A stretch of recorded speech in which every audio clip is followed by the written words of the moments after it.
So we're going to run through some Premiere tips that will help you edit faster. So the first one is how to fix that overblown iPhone footage that you get a lot of the time if you're bringing it into Premiere Pro. So let's jump into that tip first. Is your iPhone footage looking like this, just super blown out and overexposed? Do you want to get it looking like this? I'm going to show you how you can fix this problem in Premiere Pro. So select the clip in your project panel. You want to right-click, modify, interpret footage. Then go to here where it says color management. Tick this box that says color space override and change it to Rec 709 or Rec 2020. And there you go. Our next tip is how to use the remix tool. So let's just say you've downloaded a track from Epidemic Sounds. It's 3 minutes long, but your project is maybe a minute long. How do you perfectly make that audio fit? Let's jump into that tip. Go over to this icon here, hold down your mouse, and then this drop-down box will appear. Select the remix tool, and now drag the audio file longer to make it longer, or shorten it down to make it shorter. This is definitely one of the best features since Premiere Pro updated in 2021.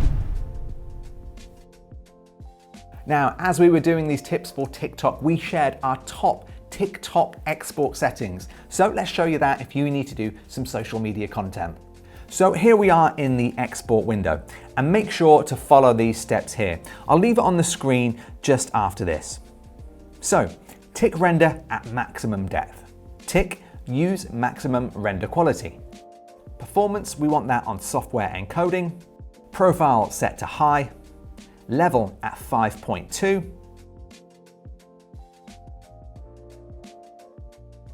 The variable bitrate at 2 with a target bitrate of 30, maximum bitrate of 100.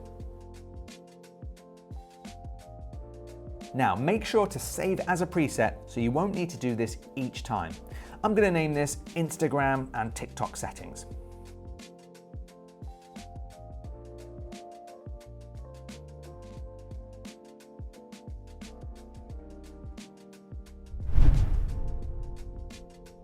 Our next tip is all about the razor and selection tools.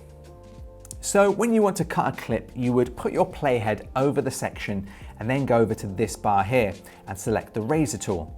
Then once cut, go back to this bar to change back to the selection tool.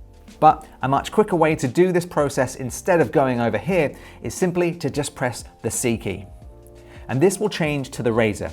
Then when you've made your cuts, press the V key and this will bring you back to the selection tool.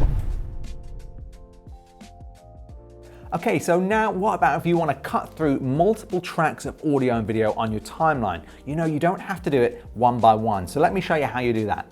So in the timeline here, we have all of these video clips and music.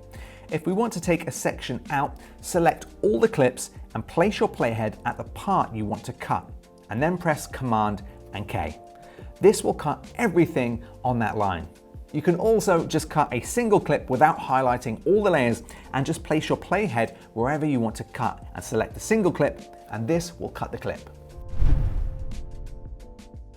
And then once you've cut some clips, here's a little tip on how to use the Ripple Delete tool. It really does save a ton of time. So let's just say you're going through your edit and you want to cut out sections of your takes, maybe where you stop to take a breath, stop reading your script, or you want to jump to a shot of something different. What you would normally do is cut both ends like so by using the C tool to change to the razor. You'd make your cut and then delete the clip and then drag the right and left clips together. But a quicker way, instead cut both ends using the razor tool and then hold down Option and delete. This will not only delete the clip, but it will bring back everything that's in front of the clip on the timeline and back into place. Let me show you again. Option, delete, boom. Everything in the timeline has now moved together. You can also do this if you have gaps in your timeline. So select the gap and then press Option and delete, and it's now deleted. The gap has moved everything to the timeline to the correct position. Now we noticed when some YouTubers were adding titles in Premiere Pro tutorials, they're actually doing the kind of long way round. There is actually a keyboard shortcut you can use. So let me show you that. So instead of adding text by clicking this icon up here, to save you a few seconds, just simply select the T tool, and this will change your cursor to the text tool. And now you can drag out your text box like so. Now, this may only save you a tiny amount of time, but if you're doing this multiple times throughout a project, it's going to save you a ton of time and make you more professional as well. Next, we've all had it where our audio and video doesn't quite sync. Maybe you're using audio from a few different sources. Instead of trying to drag them and match them up perfectly, there is an automatic way. So let me show you how. Okay, here's the best way to sync audio in Premiere Pro. So we have a clip with the camera audio and then a separate good quality audio file maybe we've recorded on an external recorder. And we just need to sync these two together. So instead of moving the clips numerous times so it just about fits, what we want to do is select the clips, right click and choose Synchronize right here. And there we go, that's a simple way to synchronize your clips in Premiere Pro. Okay, so your timeline is really starting to build up, but you've noticed one of your clips, it doesn't really start or end at the right point. Do you know about the slip tool? Let me show you. So the slip tool is a super useful tool for when you're deep into an edit and you want to make some timing changes to a clip.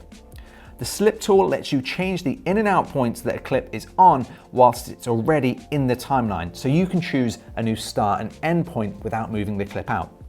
So press the Y key to change to the slip tool and then select your clip. Now all you need to do is hold the mouse and drag it to the left to start the clip earlier or the right to start it later. And then what you see on the monitor here is that we now have a new start and end point for our video. So you can do this without affecting your entire timeline, saving you a ton of time. And then finally, maybe a bit of audio has gone out of sync, or you just need to find a clip to re-import it back into your timeline. Let me show you how to use the Match Frame and Find Frame tool within Premiere Pro. So here's a little Premiere Pro shortcut that every Premiere Pro user should know. It's a simple way of helping you find clips in your timeline from your project browser. So when you're editing and your audio seems to have gone out of sync from a clip, or you want to re-import a clip into the timeline, you need to go through your whole project panel, and you'll be looking for quite a while if you have hundreds of clips, or maybe you have the same clip with multiple takes so they kind of look the same. A quicker and faster way to solve this is to have your playhead over the clip, select the clip, and then press the F key. And now you can re-drag the audio or video from a clip just like this. And if you want to find the clip in the project panel, just simply right-click on the clip in your timeline and select Reveal in Project. This will reveal it instantly.